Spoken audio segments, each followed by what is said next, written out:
প্রতি বছর 5 কোটি চারা রোপণ করবেন জনাব তারেক রহমান। 5 বছর আমাদের ক্ষমতার মধ্যে আমরা 25 কোটি চারা রোপণ করার পরিকল্পনা গ্রহণ করেছি। দেখুন, বাংলাদেশের কয়েকটি স্ট্রং সম্প্রদায় রয়েছেন। একটি সম্প্রদায় হলো কৃষক। আপনি আমি সবাই কৃষক, তাই না? আমরা কৃষি ভিত্তিক অর্থনীতি না গড়তে পারলে দেশ স্বনির্ভর হবে না। সে কারণে কৃষক দল আজকে এই পিরোজপুরে তাদের কেন্দ্রীয় কর্মসূচির অংশ হিসেবে বৃক্ষরোপণ এবং বিতরণ কর্মসূচি গ্রহণ করেছে। আমরা সারা জেলায় চেষ্টা করব। দেখুন, একটি স্লোগান আমরা ইতিমধ্যে জনপ্রিয় হয়েছে, 1 চাইল্ড 1 ট্রি, একজন শিশুর একটা গাছ। এই সারা শিশুরা যদি, সারা কিশোর যদি একটা গাছ লাগাতে পারে, এই শুধু আমরা যদি ছাত্রছাত্রীদের উদ্বুদ্ধ করতে পারি, তাহলেই কিন্তু এই 5 কোটি বৃক্ষ রোপণ করা সম্ভব।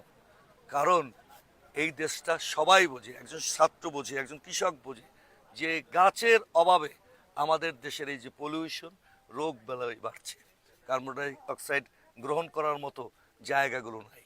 আমাদের 17 বছরে আমরা যা, বিশেষ করে শহীদ রাষ্ট্রপতি জিয়াউর রহমান যে বৃক্ষগুলো লাগিয়েছে, পরবর্তী বেগম খালেদা জিয়া লাগিয়েছে সেই রাস্তার পাশে বিভিন্ন জায়গায়, এই 17 বছর চমৎকারভাবে মহোৎসবের মধ্য দিয়ে সেগুলো বিক্রি করা হয়েছে।